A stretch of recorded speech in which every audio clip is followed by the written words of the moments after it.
Зімбір өсімдіктің кептірілген тамыр сабағы. Өзіне тән иісі және дәмі бар. Құрамында эфир майлары кездеседі. Үгітілген зімбірден гөрі үгітілмегенінде хош иіс ұзағырақ сақталынады. Зімбірді кейбір тағамдар мен кондитер өнімдеріне дәмін кіргізуге пайдаланады екен. Шығыс Азияда, Оңтүстік Америкада, Аустралияда, Африкада, Үндістанда, Жапонияда 80-90 түрлері өседі.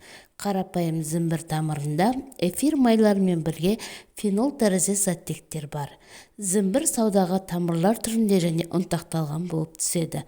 Оны аспаздықта пайдаланады екен. Хош иісті қоспа ретінде квасқа, ашымыққа, балға, пряникке және тосап пен компотқа қосады екен. Зімбір тамырының пайдалы қасиеттері осы өсімдіктің құрамындағы дәрумендер мен қоректік заттарда жатыр. Зімбір тамырында кальций, алюминий, хром, темір, магний, никотин қышқылы, фосфор, кремний, калий, С витамині бар. Ал құрамында осындай пайдалы элементтер бар зімбір әртүрлі аурулармен күресуде таптырмайтын емді құрал болып табылады екен. Зімбір тамырын жөтел кезінде қолдану өте тиімді. Зімбір жоғары қақырық түсіргіш әсерге ие болғандықтан тамақтағы ауырсынуды жеңілдете алады. Сондай-ақ суық тию мен тұмауда да зімбір тамыры таптырмайтын құрал. Ол дене температурасын төмендетіп, жылытады және сергектікті көтеріп, күш-қуат береді екен. Зімбір тамыры иммунитетке пайдалы және оны көтеру үшін қызмет етеді. Ал бұл өткір рецепторлы аурулар кезінде өте маңызды. Зімбір тамыры ас қорыту жүйесіне жақсы әсер етеді. Оны тұрақты қолданылу ас қорыту процесін ынталандырып, асқазан сөлін қалыптастырады. Ал бұл бірінші кезекте ас қорытудан, кекіруден немесе ішке шыққан жаралардан зардап шегетіндер үшін аса маңызды болып табылады. Зімбір ерекше қасиеттерінің арқасында ұзақ уақыт бойы медициналық мақсаттарда қолданылып келеді. Оның көмегімен буын мен бұлшықет ауруларын емдеп, тіпті онкологиялық аурулардың да алдын алуға болады екен.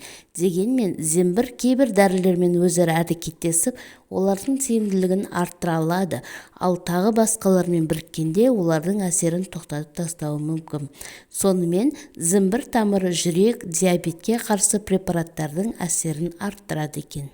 Зімбірдің ауырсынуды басатын антибактериалды және емдік әсері бар екені белгілі.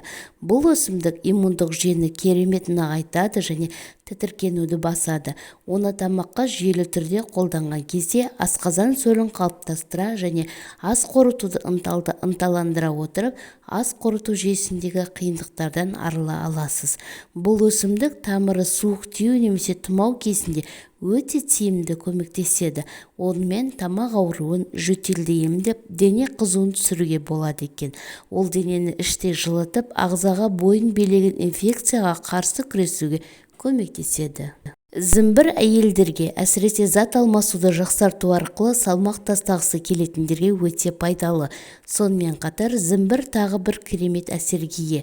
Ол құсу, жүрек айнуы, бас айналу секілді жүктіліктің жағымсыз белгілерін жеңілдете алады. Зімбір өте пайдалы екеніне қарамастан, денсаулық үшін зиян болуы да мүмкін.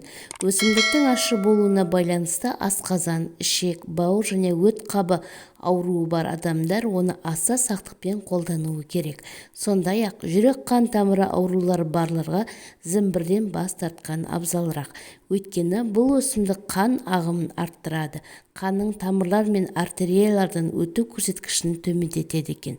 Ал бұл фактор өз кезегінде адам денсаулығының нашарлауына әкеліп соғуы мүмкін. Зімбірді көбінесе дәмдеуіш ретінде қолданады. Сондай-ақ оның тамырынан тосап қайнатып, оны сорпаға қосады. Жаңа піскен немесе маринадталған күйде жейді. Зімбірді кондитерлік өнімдерге, тәтті тағамдарға және сусындарға да қосады екен. Сонымен қатар кәмпит, тосап, печенье, кекс, бисквит, пудинг, лекер құрамында да зімбір кездеседі екен. Азия елдерінде зімбірді ет, құс еті, балық және теңіз өнімдерінен жасалған персерварлар мен тағамдарға қосады екен. Ол хош иіс беретін өнім түрінде кейбір шайларды дайындау барысында да қолданады. Сарымсақпен қатар ол елдің барлық дерлік аймағында Қытай асханасының негізгі дәстүрлі дәмдеуіштерінің бірі болып саналады екен. Зімбір иммунитетті көтереді, бас ауруын қойдырады, етеккір келген кездегі ауырлықты басады, асқазан ішек жолдарының жұмысын реттейді, жүрек қан тамыр ауруларының алдын алады екен. Бұдан бөлек басқа да ауруларға шипа болатын қасиетке ие. Зімбірдің пайдасымен қатар зияны да бар. Зімбір 12 елі шекте жара болса, тағамды сыртқа шығарып, құсу болса, өтте тас түйіршігі жиналса, температура жоғарыласа, өткір асқазан жарасы болса және жас ана бала емізетін болса қарсы көрсеткіштер көрсетеді. Сондықтан зімбірді аз-аздап пайдаланған дұрысырақ. Ақпарат пайдалы болса арнама тіркеліп, лайк басып, пікір қалдырып, достарыңызбен бөлісуді ұмытпаңыз.